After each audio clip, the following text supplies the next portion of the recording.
Ever wonder how to tell the fiber content of those mystery skeins of yarn you have in your stash?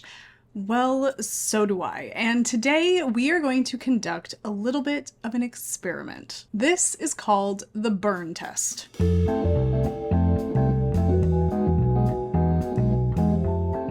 Hello, hello, hello, and welcome to the Wool Needle's Hands Midweek Ramble. My name is Tayler, and I will be your host. Today, we are going to do something different, and not really on a whim. I've had an email sitting in my inbox for a little bit now, asking about how to determine the fiber content of mystery skeins of yarn, and it had me doing some digging, and I came up with a solution, or well, I came up with something that you can do to kind of help determine the fiber content of something, and it's called the burn test. Now, I'm giving all this to you up front, letting you know that we are going to do a little bit of an experiment today, but by no means is this video a suggestion that you go and burn your yarn to help you determine what the fiber content is, unless of course you take all the safety precautions and you whatever. If you decide you want to do that, just know I can't sit here and recommend that you go burn things, okay? But we are going to do this in a controlled environment outside of my dye studio in a very well-ventilated area. We're going to conduct a burn test. Now, let me go ahead and share with you the email that was sent to me that prompted me to kind of dive into this a little bit. It says, hey, maybe you've already done something about this. I am newer to your channel, but I have almost all inherited yarn from various people, and most of them have no labels. I'm pretty sure many of them are acrylic, but there's some I can tell are not acrylic, and I'm wondering if there is a good way to tell what kind of fiber something unlabeled is. Now, it's really difficult to determine the fiber content of something for certain when it doesn't have a label, when we're talking about like within the realm of wool, for example. Like it's hard to, I couldn't look at wool and very easily determine the breed of sheep. I mean, I could tell if something's fine wool or more coarse or whatever, like maybe like approximate micron count based on how things feel. I can tell the difference visually quite easily between wool and synthetic fibers, especially if it's like an acrylic or a polyester fiber. That's almost like I can just kind of look at it and I can tell you that one is wool and one is synthetic, or in the very least one has wool in it in a good proportion and the other one is completely synthetic. Same thing with cellulose versus protein fibers. However, to some, that visual difference can be very, very difficult to discern. And there is a way that you can kind of see or get a little bit of an idea of what you're working with. And it's called the burn test. And what you do is in a very controlled environment, okay, like we have to say all these things here. It's someplace where you have a little bit of water with you. You have something that you can do this experiment on that is not flammable. You're in a well-ventilated area. You take a small strand of yarn, kind of something like what you see here. And I feel like this is even more than you need. You really don't want to burn too much, right? You just need enough to kind of see what happens. You take a little bit of yarn and you light it and you watch it. And by looking at that and looking at those results, you can kind of determine what it is. And not only the visual results, but also something that you can do to help you determine this is what you smell. Now, this is where if you're working with protein fibers, natural fibers, using your nose to smell them when they burn is probably as harmful as it is to burn a candle in your home, okay? Now, when it comes to synthetic fibers or something that's been processed or treated with some kind of a chemical, the amount of fiber that you would be burning in this situation, hopefully, based on what we're going to do today, is so small, and you're doing it in a well-ventilated area that whatever fumes is coming off of that thing that you're burning is going to be very insignificant. I'm not recommending everybody go out and burn all of their yarn and let fumes out into the air. Please don't do that, okay? Obviously don't do that. And do not tell me in the comments about how that is bad for the environment. I get that it is. This is the amount of yarn I have. You see this? And I'm probably going to be burning like an eighth of this, okay? So just, and we're gonna do this out in my dye studio. So I'm gonna take you out there with me, and I am just going to be using my good old iPhone to film this. It's a little bit easier for me, and I can kind of hold it and get in there. So the quality of what you're seeing here might change, but that doesn't really matter. Let's go do some science, shall we? We are out in my dye studio right now. I have my garage open behind me. I have lots of ventilation in here. I have water in a little, sorry, pardon my hand. I've got a bucket of water here, And I have a pan down here in front of me that I'm going to show you in just a minute, and that's where I'm going to conduct the burn test. Now I have my little strands, my Cupro silk, my cotton, superwash wool, hemp and wool. This is a 70-30 hemp wool, bamboo, and acrylic. This deep pan that I have right here is where I'm going to be doing the burn test. And then, I've got some water over here. So I'm ready to go. So we are going to begin. We're going to go from top to bottom. Actually, you know what? No, I'm not going to. Well, I want to do all the cellulose first. So I got this bamboo out of order. So we're going to do the Cupro silk, even though that does have some protein fiber in it. Then we're going to do, nope, I take that back. We're going to do the cellulose, all the cellulose first. I think the cotton and the bamboo are the only two that are 100% cellulose. So we're going to do those first. And then we'll go to the Cupro silk, and then we'll start with the wool, and then we'll end with acrylic. Okay, let's do this. Okay, Brandon is here helping me film, and then maybe he can also do a little observation with us. We are going to start with the cotton. And I'm going to set it down in here. I think that's the best way to do this, right? Mm-hmm. It's the most safe. It says for cotton, it will burn quickly. It smells like burning paper and leaves a soft, powdery ash. I don't want to burn like this much of it, so I think what I'm going to do... Okay, let's just do this. Fire. Okay, we're going to just let it burn. Let it burn. Go ahead and get in there and see if we can... It's burning, folks. Let me pull away just a little. Yeah. Alright, it's... Now, when I smell this, it smells to me like burning paper. It kind of reminds me of... Yeah, it smells like paper. It smells like paper. It smells also like, almost like when you're roasting marshmallows. It has like a pleasant smell. Yeah. It doesn't smell... Artificial at all. Should we just go ahead and blow it out? He's putting it in the water, folks. There it goes. Everything's good. Okay. So now the ash just kind of breaks apart. You can get in there and see if you can get a good close-up shot of it. I'm trying to... Yeah, it's just... Wow, that's interesting. It just completely disintegrates into like a powder almost.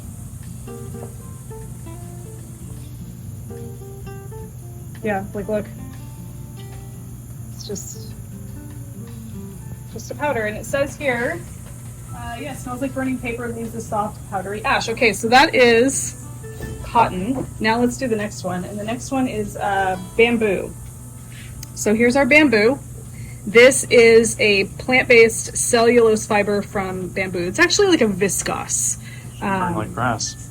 It should, yeah, I guess that's true.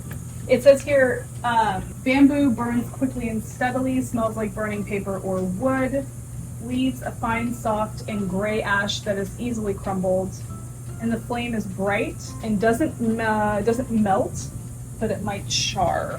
Okay.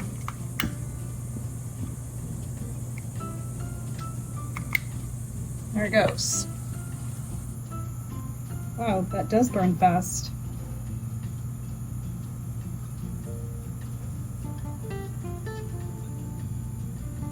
Look at it go. It's done. That kind of burned out pretty quickly. I'm gonna hold on. For the sake of science. I just feel like it needs to be out of this. Yeah, look at that. Okay, I think that's good enough. Yeah, so that is the remaining. This doesn't, what? I said it's kind of like papery. Yeah, it doesn't, this one didn't burn completely. But that smell, what did you smell? I didn't really smell anything. It smelled to me kind of, like I smell it now. Yeah, it has kind of a paper smell. It just smells to me like we're toasting marshmallows. This is gonna be a little different because now we're working with a protein fiber and not just a plant-based fiber. Let me get that out of there. Drop that in there. You know, I feel like I should do something that's not quite so deep. Okay, it says that silk burns slowly, smells like burning hair, and leaves a shiny, crushable ash. Okay.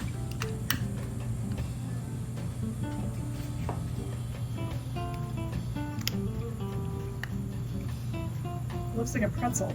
All right.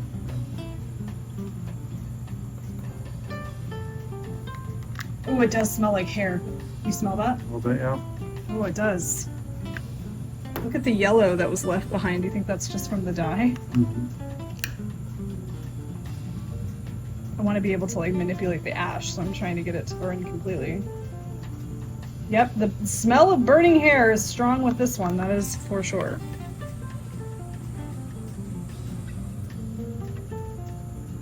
Interesting. So this is silk and cupro, which is cotton byproduct. Look at the fibers, the individual like long strands in there. Interesting. Oh, yeah, and it crushes. Things up. All right, let's do the next one. And the next one we're gonna do, let's do hemp and wool. So this is still cellulose and some protein fiber in there as well. This should burn quickly and steadily, smell like burning paper or wood. And it's gonna have a fine, soft ash similar to what we've seen with the cotton, but there is some wool in here, so we might get some burning hair smell.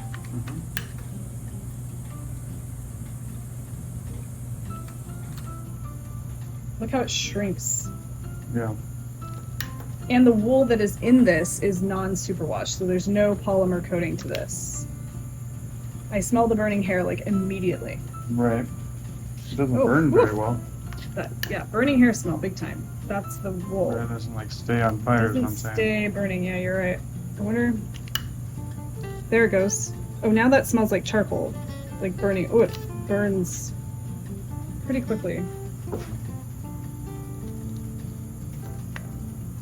Yeah, it's out. So it looks like a lasso. Now, if you come over here, so there is a little bit of a shine. Wait, is that shiny? No. I'm gonna tap it with this. Yeah, crushes. Just crushes into a soft ash. Nothing shiny there. I thought there was. It kind of puts itself out. It puts it. Yeah, it doesn't stay burning for very long. Okay. Cool. 100% wool. This is untreated, no superwashing going on here. I'm gonna coil it up to see if I can't. Okay.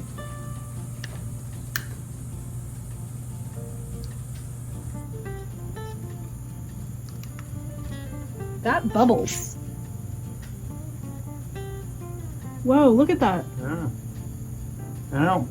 Whoa. A lot of moisture maybe in the product. Huh. Look at the way it curls like that. Mm-hmm. Okay, this is wool. It says burns slowly, smells like hair, and leaves a crisp, crushable ash. It's crisp.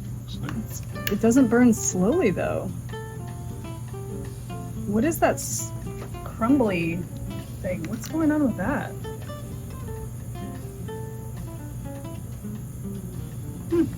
That's interesting. Hey.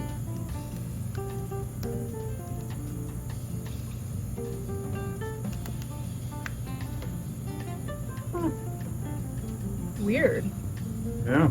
It says it's supposed to be crushable. Yep, that's crushable. It kind of bubbles up. Yeah. Interesting. It's continued to burn. Like. Do you know what I want to do really quick? Hold on. Okay, so I grabbed a piece of, this is my Born, Shorn, and Dyed yarn. So this is 100% wool, and it's not dyed. It's completely natural. This is also natural untreated wool, but I want to just compare. This is Peyton's Classic Wool, and this is, again, from Nevada, Merino Rambouillet. I just want to see if it has a similar burning. Yeah, look at that, how it does that weird. Yeah, I wonder if there's a lot of moisture in the wool, and so it kind of puts itself out. Well, wool does hold on to a lot of moisture, or it could be the lanolin in the wool, the oil. Too. But oil catches fire. But look at it, how it does that. It has like almost like a, Yeah. And it smells like burning hair. Yeah. Totally. And then that's a very crushable ash. Right. Okay, so there we go. That's wool. Let's do superwash treated. So this is superwash treated. This has a polymer coating on the outside of the fibers. So even though the wool inside is all wool, it does have that superwash coating.